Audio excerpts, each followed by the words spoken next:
All right, Travis, I am excited for this particular episode and this particular interview because this is with someone that both you and I know. Mhm. We have known him for quite some time. Used to live here in Colorado, and so I'm super excited to have Will Rest on the show. So for those that are listening that don't know who Will Rest is, here's a little bit about him before we bring him on and kind of dive into the details. After 17 plus years of experience in sales and communications and marketing, Will has become a public speaker, social media expert, and coach for entrepreneurs and sales professionals who are looking to get past the six-figure mark.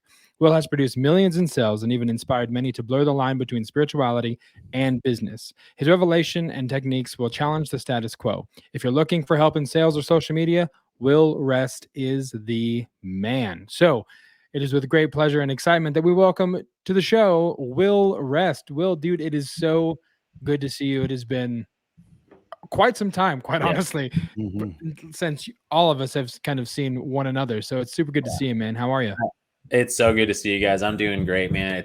I can't remember the last time we were all in the same room, but man, we all used to be in the It's same been a circle all minute. the time, and it's just good to see you guys again. I Yeah, love, for sure. Yeah, and I it's know you been guys are crushing it in the print on demand space. And I mean, Travis, you've been running this game for years, and like it's so cool to just see like where you guys have come and what you're doing, man. Yeah, it's exciting. It's definitely exciting to hear kind of your journey too, and we'll get to that. But I know, you've really been focusing on sales and have had a lot of success personally with sales, and now you've kind of even transitioned to helping other people with sales, which is really the reason we wanted to have you on because we have a whole podcast full of people who want to help with sales. Yeah, They want to do more of it. So let's jump in.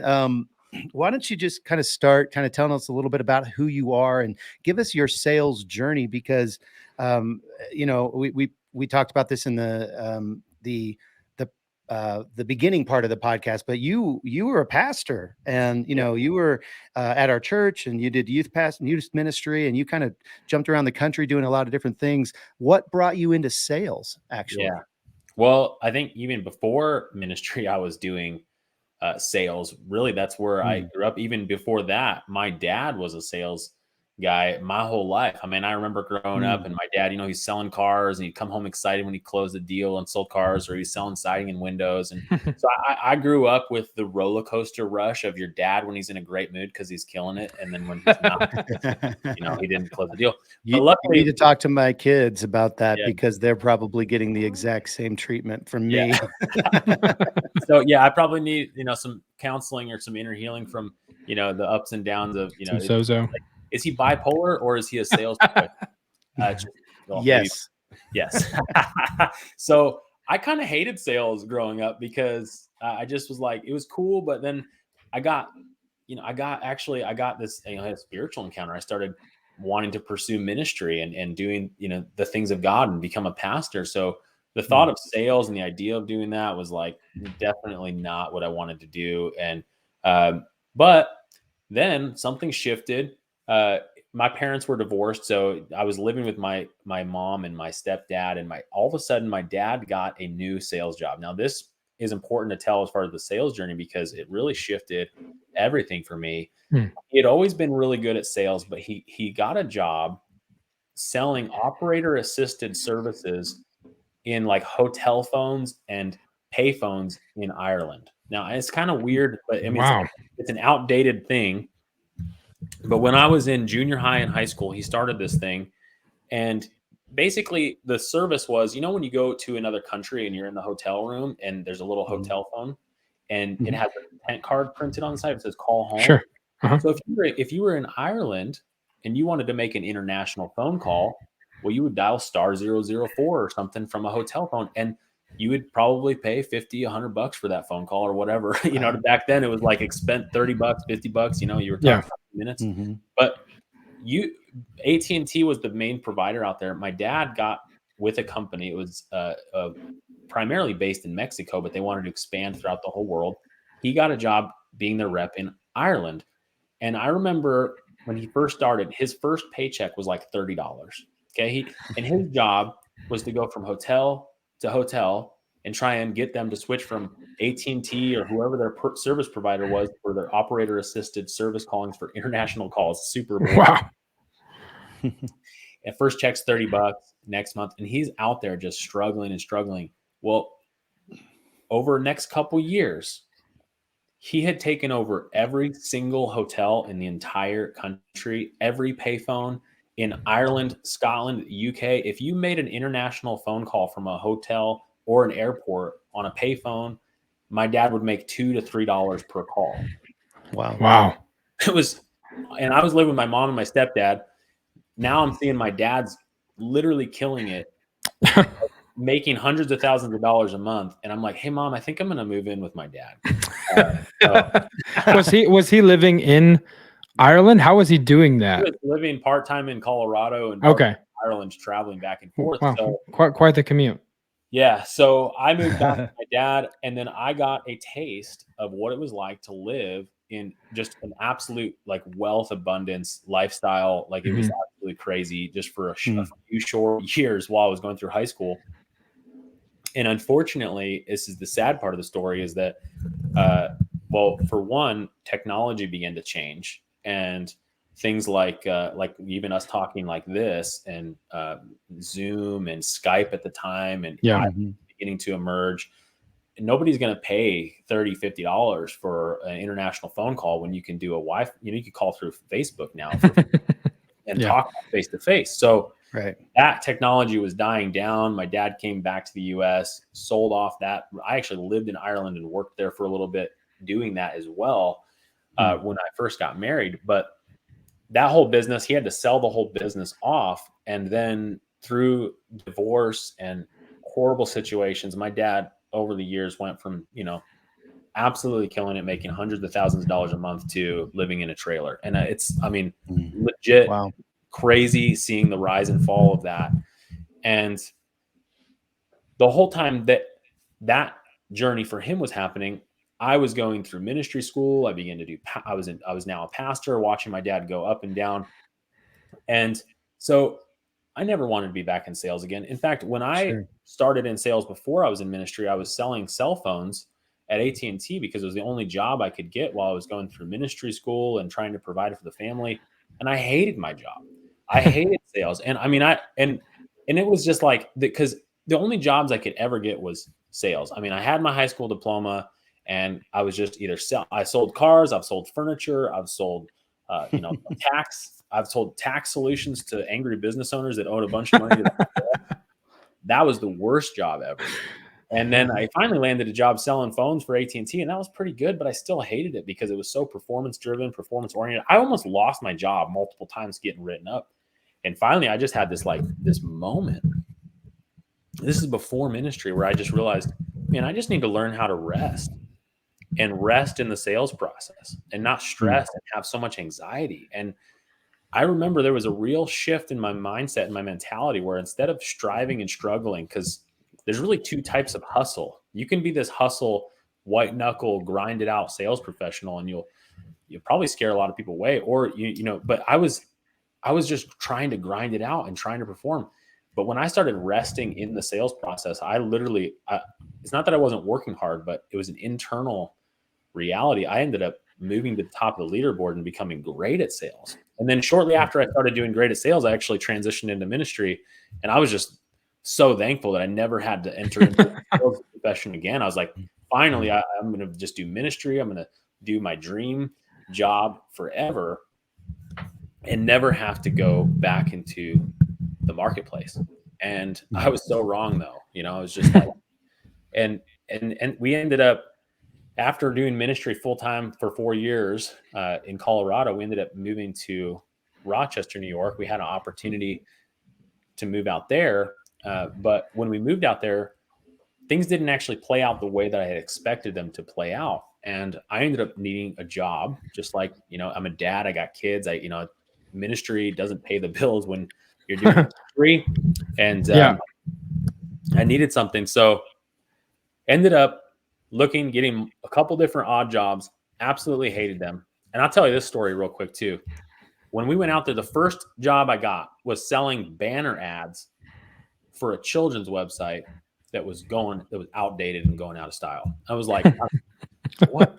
And I'm like, and if anybody, I mean, for me, I'm thinking, God, what are you doing with my life? Like, well, I'm out here. I just moved across country for an opportunity. Things didn't work out. Now I'm sitting in an office selling banner ads for an outdated children's website, calling bounce houses and bowling alleys, seeing if they want to pay for it. It's like, this is horrible. And my other part-time job was working again at Barnes and Noble. And I'm like, what am I doing? Like, I felt like I was starting back at square one. And I remember sitting at Barnes and Noble and this guy saying, it was a seasonal part-time job. And this guy next to me, he goes, I started here seasonally once. I thought it was just going to be for Christmas. Oh, no. Because I've been here 13 years. Not kidding you. I quit the next day. I did not go back.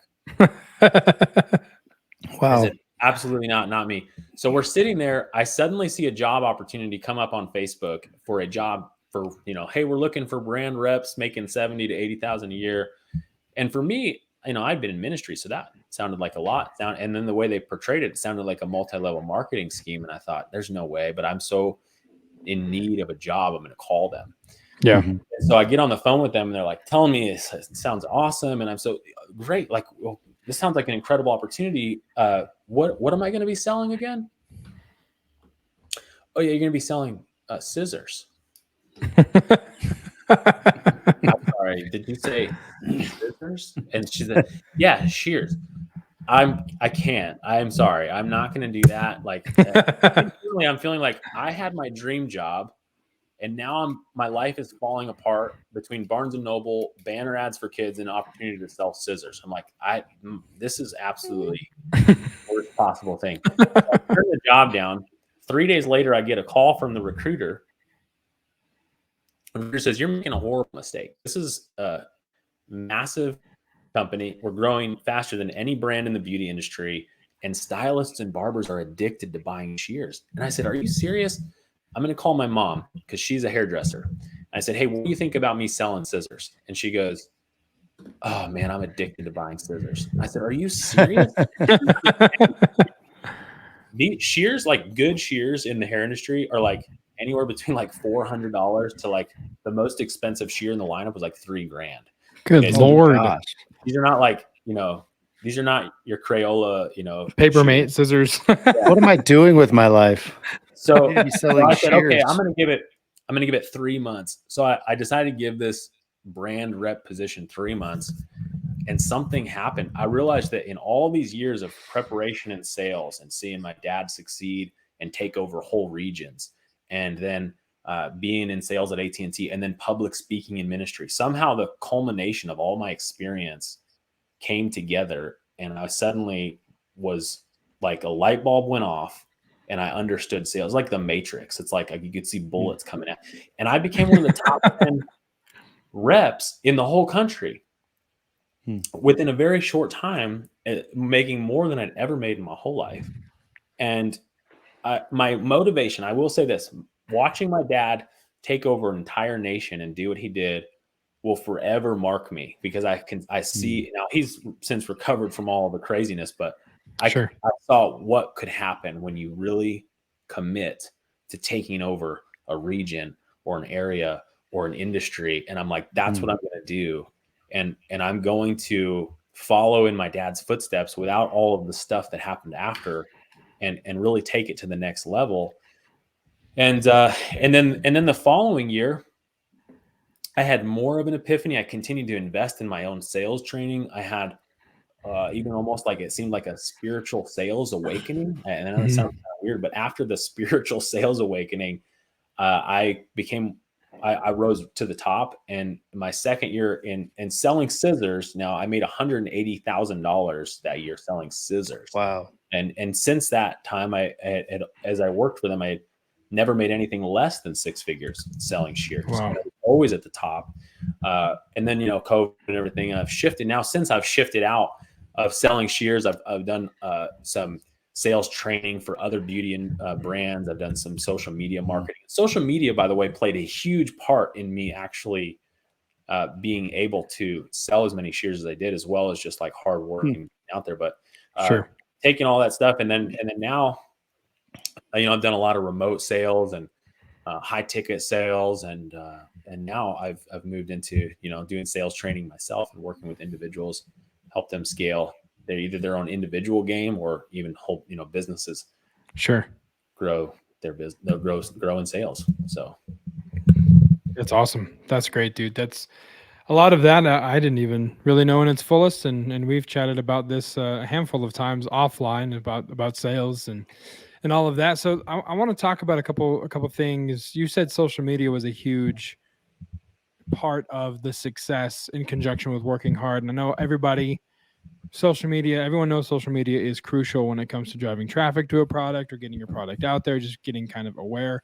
So if you had to give some pointers, to our listeners who might be trying to figure out how to leverage their product or their service on social media, what are some, just basic pieces of advice when it comes to building a social media presence that yeah. would benefit them? Mhm. Well, it depends on what platform is like your main, like which one are you really going for to be Sure. influential on, first of all. So that'll change. But for what I did in that season in particular was I used Instagram as more of like a Trojan horse social media strategy. Because a lot of times people, if you have a product or a service, the first angle that they'll take is like, hey, I do print on demand. If all, just kind of Yeah. basically constantly sharing, buy my service, buy my product, buy my service. Or if it's, maybe it's a skincare brand and all they're doing is posting pictures of their skincare bottles, Sure. and it's like, buy this skincare product, buy this skincare product. And then in my case, at that time in my life, it was scissors. So you see a lot of reps that were selling similar products were out there constantly posting pictures of scissors or somebody cutting hair and trying Mhm. to get, oh, we're doing this, special or this deal. Now, nobody's going to follow a page that's just constantly sharing Right. posts about a product that they want you to buy. That's like following a commercial. Yeah. So, Mhm. you got to think, like, if you are wanting to grow your influence in social media, how can you become an influential authority in a particular, a particular space or sphere? Kind of like, when you guys started a podcast, you've now established yourselves as an authority in the print on demand space because of what you're doing here. You're providing valuable content to the people that are in your industry. And so Mhm. what I did was I just created, these like foodie pages. You go to like, Mhm. let's say for Denver, like there's Instagram pages that they just feature all the best food in Denver. Yeah. So I Mhm. decided to create an Instagram page that featured all the best hair salons and barbershops in that city that I lived in New York. And Mm. uh, I quickly became an authority without a face. Nobody knew who I was behind the curtain, but I ran the Instagram page that all the hairstylists followed, all the barbers followed, all the salons followed. And because of that, I would cold call salons, and if I walked in and they didn't want anything to do with me, I'd say, "Oh, hey, by the way, have you heard of that Instagram page, Rock Top Style or whatever it was called?" And they're like, "Oh yeah," and I was like, "Oh yeah, I run that page." Uh, and I just wanted to introduce myself, and they're like, "Oh no way!" Suddenly, I'm not a sales rep. Suddenly, I'm like an Mhm. influencer in the city So, when it sure. comes when it comes to that. So I was never one time ever saying buy scissors, buy scissors.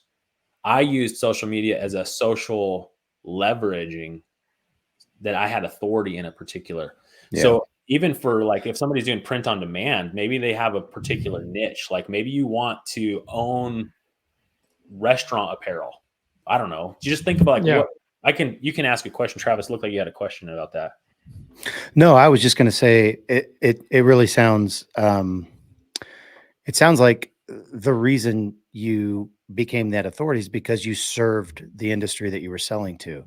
I think Yeah. that kind of boils it down to like one sentence. If you want to, like you were just about to say, if you want to own the, let's just say the PTA groups in a certain area because they're always doing fundraisers and doing team T-shirts and all this for the moms and all of that. If you want to do that, it sounds like if you can find a way to serve them, if you can talk about all of the best high schools and the sporting, all the different sports that are happening at all these cool high schools. And then all of a sudden you go to that PTA meeting and say, yeah, that's me, et cetera, et cetera. You've set yourself up to be able to kind of be the supplier for whatever they need particular, or, in a particular instance, they need, Yeah.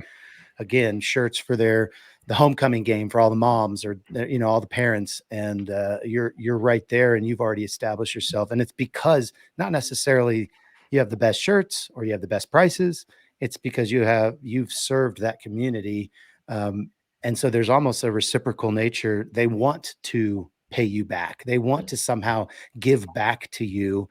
And what better way in that instance than to just buy all of the shirts that they already need from you? And I mean, that's Yeah. just one of many, many different scenarios that you could find yourself in by simply serving a certain demographic. Yeah. Yeah, you're right. It's just, and there's probably a million other ways you creatively do that. The one thing I would say, if you want to fail, is just constantly post pictures of your product or service. And I'm not as familiar with like how to sell the print on demand and what you can do with the niche, but I have creative ideas. Like I know if I owned my own print on demand, I would pick one niche of type of thing that I'd want to run after. I'm like, okay, I want to go for restaurants, or I want to go for churches, or I want to become the authority in printing shirts for, these events. I mean, there's companies that all they do is create products for these conferences and Yeah. the convention centers. I would be maybe finding a list of every single booth that's going to be at the next convention in the next couple months, and I'd be calling every booth, because they're going to be selling swag at their booth at the next convention, whether it's a health convention or whatever. I mean, that's the kind of stuff, like, why not figure out, go and find Sure. the convention list, everybody that's going to be doing a booth at the next event. Well, they're all going to be needing to print off t-shirts right now, because they need to sell them at the next event. So Sure. go hunt them. You know what I mean? Like, you got to be a hunter, and you got to just get creative with the ways that you hunt, and you got to have fun doing it. Otherwise, you're just going to, if you want to own a business and you want to be an entrepreneur, but you don't want to be a sales guy, good luck. Yeah, that's 100% accurate. Excuse me. I was going to ask, so let's just bring it back down a little bit. Since you've been doing some coaching, obviously you've talked about and probably shared a lot with people. Can you just share, like, kind of as you see it, the basics of a sale and what has to happen in order to make that sale? Kind of break that down for us. I mean, everybody kind of knows maybe, their version of the basics, but I want to hear your version. And then if we can, let's try to relate that to POD or local sales of printed goods, or some type of, garment sales or promotional product sales or something like that. But ba- basically break that down as you see it. What's your opinion on this, kind of the steps, or maybe, you've heard it described as a funnel. Just give us kind of a breakdown for our listeners on what is a sale. Yeah, a sale is a basic level, is just solving a problem, but you have a solution to a problem that somebody has, whether that's a product or a service, and it's an exchange of money for that solving of that problem. Now, one of the things that people get lost in is, like, you think you're selling just t-shirts with their graphics on it, but you're actually selling something so much more. And you have to understand that sales is always an emotional decision, no matter how much logic is involved. And so when you think about what you're really selling, is you're selling a feeling. Any sale is selling a state of existence. So this business, maybe in particular, they have a brand, they have an identity, and you're selling something that people can identify with. You're selling a culture. You're actually selling a brand identity to this company, and you're solving something so much more than just giving them a couple of t-shirts to sell at double the price that they bought them. So you have to know, like, you're really providing something of a confidence. When people own a business and they have their own swag, there's like an emotional feeling of what that would probably feel like. So connecting with that, first of all, and realizing that what you provide is of huge value. So you have to believe in what you're selling 100% before you even step foot out the door and go and try and sell your product or service. Confidence in yourself, your ability to fulfill on your promise, what you're providing. So belief in yourself and the product or service is number one. But then when it comes to, like, the first step of a sale is that first impression. And a lot of you out there are doing POD, you're going to have to cold call, whether it's over the phone or you're walking into a business fresh, and however it is, or maybe you're just connecting with people for the very first time on social media. Sure. But when you first connect with that person, you have to have that first impression be locked in, and that happens in a matter of seconds. And And what I've noticed a lot of salespeople do is they expect rejection. If you're walking in, let's say you're just expecting when you walk in the door that they're going to be frustrated with you. You're a solicitor, and you have to change that completely. You have to the first step of the sale is expecting that they're going to be so excited and happy to see you because you just have something that they want. And you go in and you have a confidence about you, you have an air about you, but you're not coming in just like all hot and heavy like a guy that's on a first date. Like you're going to walk in and just be chill about it. And you don't need to be real pushy. You just need to be chill. You need to be relaxed, but you need to walk in with confidence. And that first impression, there's really 3 main frames that you need to carry in all of your sales process. But and I can just speak to this for just a moment. I'm trying to Sure. so much to say. Sometimes I'm like, am I talking too much? But you're the guest, man. You get to talk as much as you want. In your space, no matter what space you're in, you have to have 3 frames that you carry at all times, because these are going to be what provide, the influence that you need to actually close a deal. And the first one is the moral authority frame. You have to put off an air and internally know that you truly have your client's best interest at heart.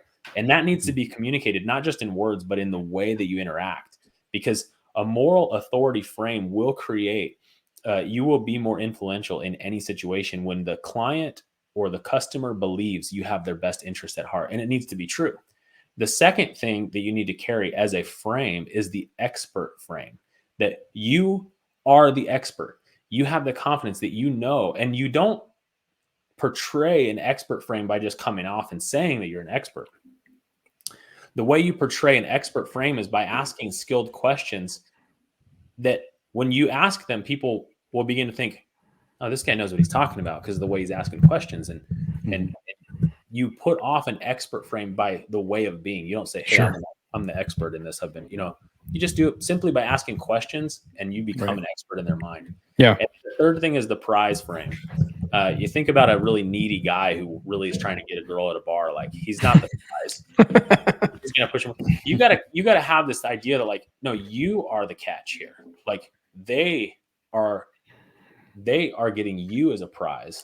Sure. And when you carry that, it's gonna pull people in, and people are gonna be more drawn to you just in that frame of mind. So not even tactical sales stuff, just inner game. There's an inner sales game before you even step foot into the door. There's an inner sales game: mindset, identity, attitude, expectation, that will change everything for you. And if you don't have that stuff in line, you'll probably have some roadblocks and some hurdles along the way. So would you say that inner mindset, that identity, the only way it can really come is through repetition, right? Because one of the things you said about like expecting rejection, I think that is drilled into people in most sales trainings. Like, I know for sure when I started selling insurance, our training said expect rejection. You will be told no over and over and over, because they're trying to preface or kind of prepare you for that disheartening moment where you don't get the sale. So how do you practically combat that, where in most instances it's like, no, you're going to be told no, just pick up the phone or go to the next store, or next up mentality, into growing that like confidence mindset, and like you said, that the expert mindset where you feel like you're the prize and you're actually interviewing them in a way to see if they're right for your product, and not just giving yourself out freely because you're desperate for the money, if that makes sense. Yeah. I mean, that's where, you expect, like, in your mindset, you're expecting them, but then when they do reject you, you're just like, oh, whatever. You know what I mean? Like, on to the next place. Like, I got 1,000 other places to go visit. Like, why would I waste my time caring about the fact that you didn't realize how valuable what I have is? Sure. It's your bad. You know what I mean? So, but the way you come off is like, when you go in, especially if you're cold calling like a storefront, like you're doing B2B sales, and you're going in, you got the guard dogs at the front desk. They don't want to deal with you.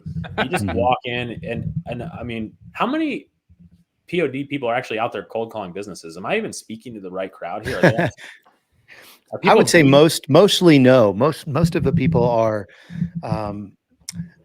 most of our listeners are probably drop shipping, and what that means is they've signed up for an account on Etsy or Amazon or Walmart, and they're creating a listing that has their design and maybe has some bullet points, has some just product description, et cetera, that they control on that marketplace, and then they're set it, forget it, because the product doesn't actually exist until it's actually sold. That's the beauty of print on demand. Yeah. And if they get a sale, they transfer that to their fulfillment partner, or if they're doing fulfillment for themselves, they do their own fulfillment and then send the product out and then rinse and repeat. There's probably not very many of our POD customers that even know who the heck we are, or for that matter, coming back to us to make a second purchase. Yeah.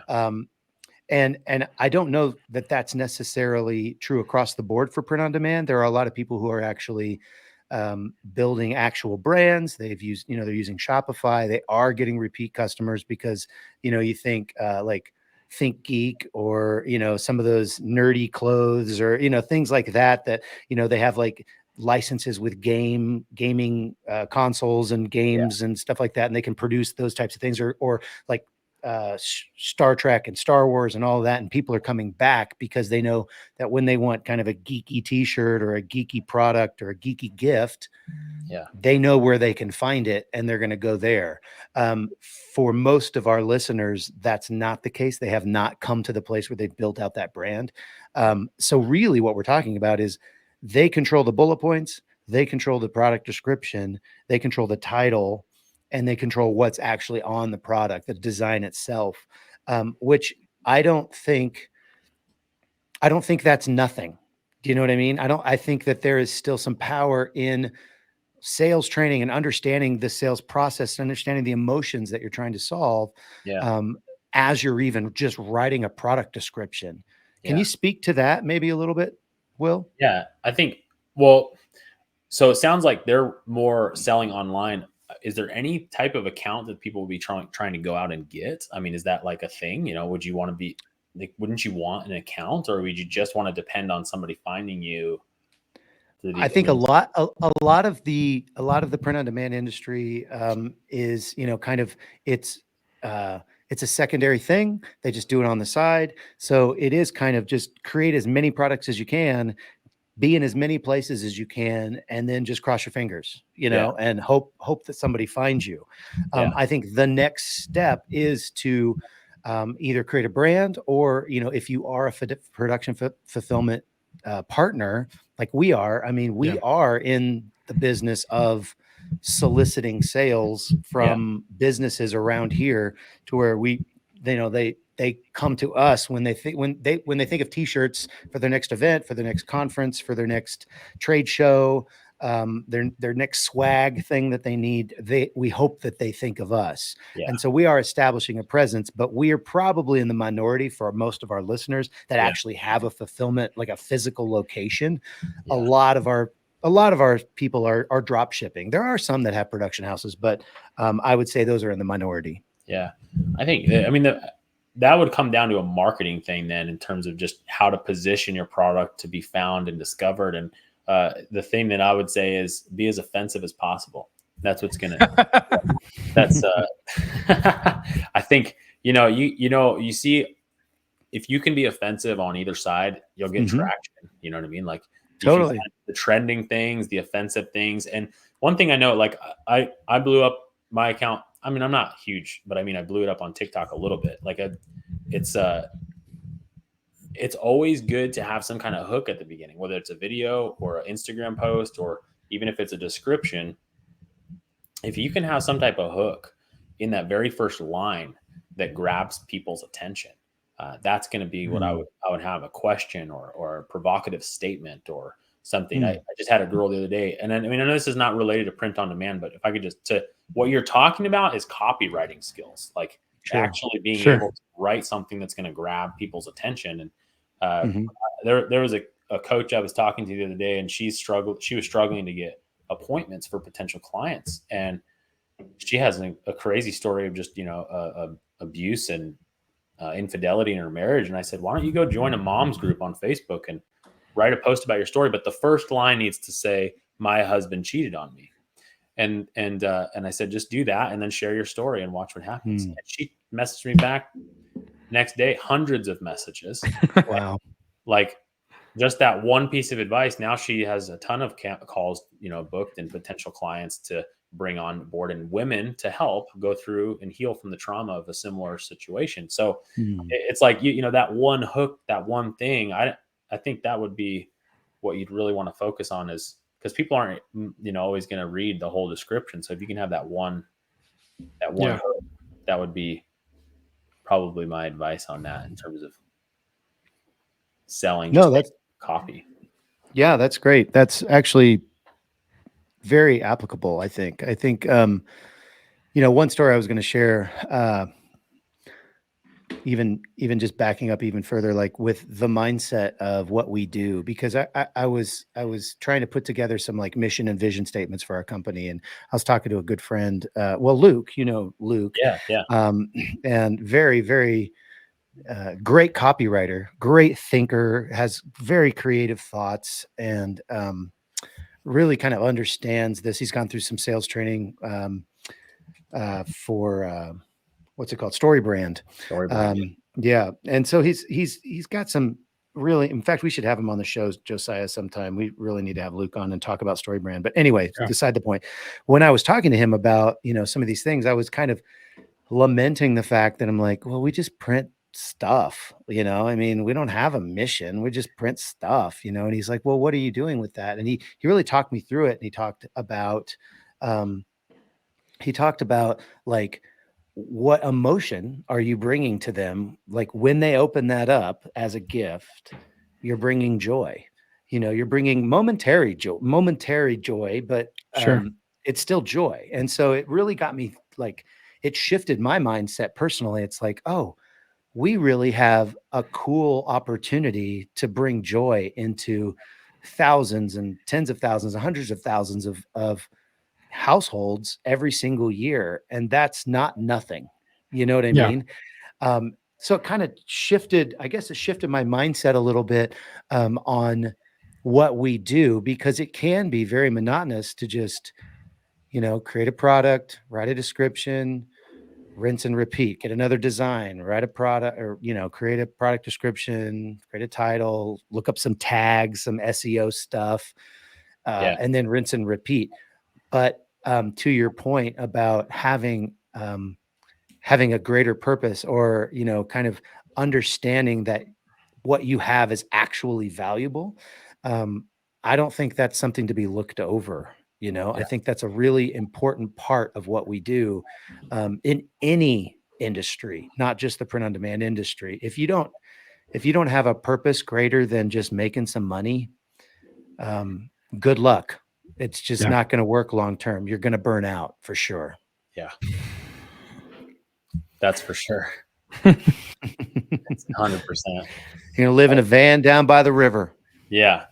And that's where, even like the purpose of what that is providing for your family too. Like that connects to like, okay, you're doing this side hustle, or maybe it's your full-time gig, and it's providing something for your family.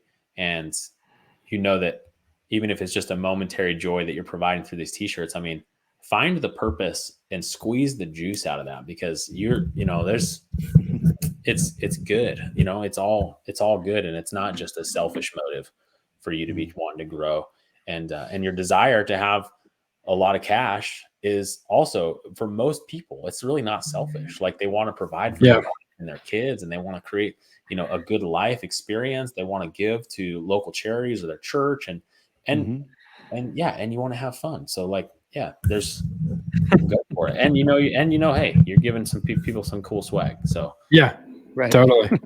Totally. Well, we're gonna transition to it's a set of questions that we ask every guest. We call them the magic questions, and there's a arbitrary and completely unnecessary bumper on the front of it.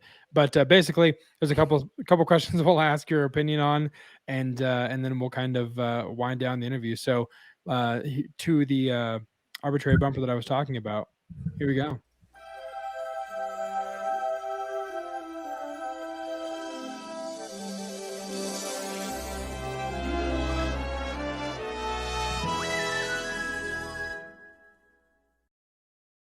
It's a miracle that we never have gotten copyright stricken for anything that you just saw there. So I always think it's going to come, never does. All right, so first one I want to ask you is, throughout your career, how important have mentoring relationships and training been? I know you mentioned you've had some sales Mhm. training and you had some, you've invested in yourself that way, but have there been particular relationships where there are just these people that have really spoke and poured into you, over and above just in sales, but definitely helped you and mentored you in that journey? Yeah, I think that one, my own father, watching him, that's been massive. But then sales training books, investing and actually just sitting down and reading about sales. I think I heard that the average salesperson doesn't invest any more than 50 to $100 into their sales career. And there's so many people out there, and I think between social media marketing, sales training, and coaching, if I were to add it all up, I mean, it sounds ridiculous, but the truth is you have to invest in yourself. I think I've probably invested around $24,000 into my Wow. sales training, social media marketing training, and coaching. And when I add it all up together, so you have to take sales training seriously. You have to take these things seriously if you really want to be at the top of your game. Yeah. If you're not willing to invest in yourself, and and and you're not going to get to the top. Okay. All right. Next one. If you had to start all over and you lost all of your current contacts, what would you do first? Sales. What does that mean? What do you do first? So you don't I, have any more I Instagram, would you don't have find any more contacts. What are you going to do? I would go to as many small businesses as possible, and I would solve a problem for them, whether that's building a website, doing social media marketing for them, or I would find a product to sell, and I would go and I would just start going to as many places as I possibly could and selling it. That's what I would do to get. I mean, you could make 10K a month very quickly if you just are willing to live 100% commission and not ask for a base pay or hourly wage. Yeah. So all cold calling, basically. You 100% would right out of rely the on gate. cold calling. Okay. 100% right out of the gate. Yeah. All right. All right. That's good to know. A lot of people hate cold calling or would avoid that. But I guess if you're back to the basics, you got to start somewhere. And that would probably be the easiest place to start, is Yep. just knocking on doors and Mm. spreading the good word. 100%. All right. So, last one, you've kind of touched on this a little bit probably through your story, but give us a time when something happened in your sales journey, whether it's working for any particular business, um, that felt like a failure. Like you were like, okay, I think I'm done. This is completely fallen off the, gone off the wheels, fallen apart. And I think we're done here. Yeah, so I was working with a company and I was really successful with them in sales, and I got offered another job in the same industry, Hmm.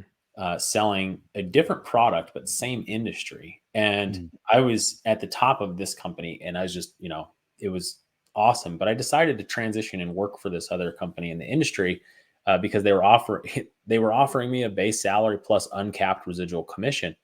Mm. So when I made that transition, I was very successful with them.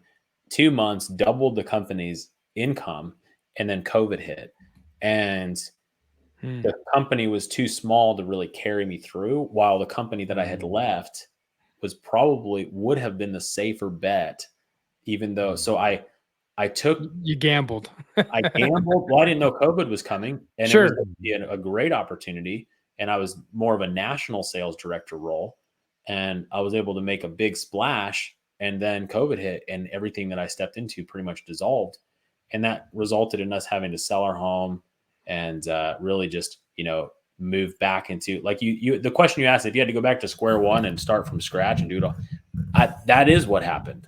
Yeah. That is, it's like, oh, You're living that question right now. Yeah, Yeah. that is what happened. So it did feel like a failure. It's like, oh my God, that's, Wow. so yeah, recovering after COVID, because it's not like I could just go back to my old job and just say, hey, can I come back? They're like, Yeah.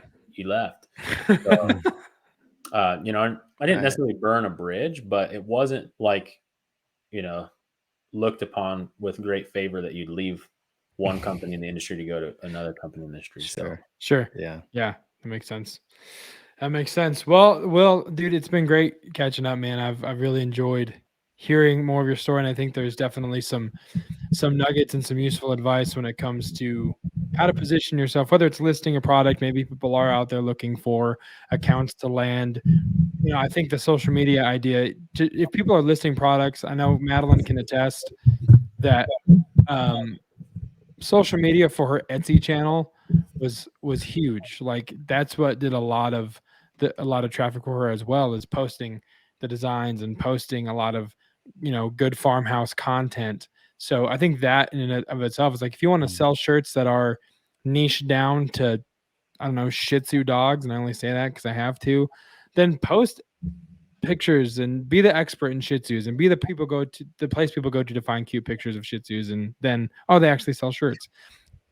Weird example, but I think that was really, I really enjoyed that nugget as well. Why not sell NFT shirts or Bitcoin shirt? I don't know. You go crypto on it, man. Like take your POD crypto. You know what I mean? Yep, you might as well. It's the way of the future, it seems, for now, until it gets regulated. But that's another podcast. So before we go, we have a weekly reoccurring segment here on the show. We usually don't announce when it's going to happen, but when there's guests, we do, because we ask the guests to bring their dad joke to the dance as well. So with that being said, we're going to go to this week's weekly dad joke. Time for the weekly dad joke. All right. So, Will, you are the guest, and so you bring the heat first. You guys ready? Yes. So ready.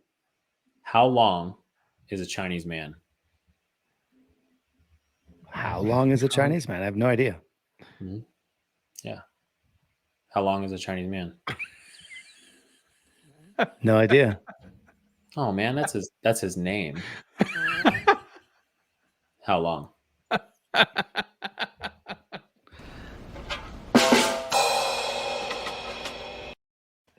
Oh, That was great. That's probably the best one. Yeah, that's like really from good. a guest. From a guest. That's yeah, probably the best one. Good job, That was Will. funny. It was funnier for me. It was funny for me because I got it on the second time, and then Travis I was didn't. still like, I was lost. I need you to explain more. That was good. I liked it. Liked that one a lot. Yeah. Is that dad status enough? I mean, maybe not. Oh yeah, no, that was glorious levels of dad status. All right, so here's the one from us this week. Why wasn't the pepper good at archery? Anybody? Any guesses? No. Because he didn't have an arrow.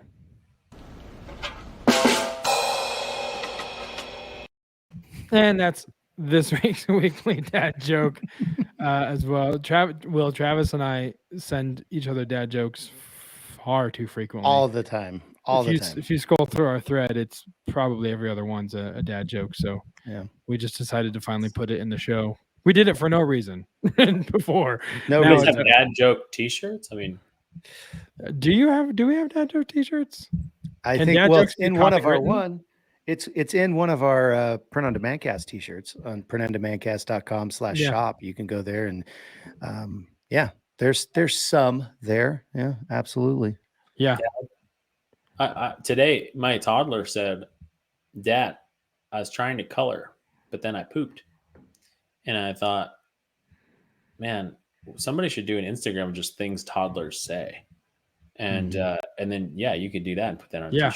Yeah, well, Totally. Bill Cosby had an entire TV show. The kids say the darndest thing. Like that was his whole, his whole shtick. So it's true. There's a free one for everybody. And there's Things another toddlers say. idea.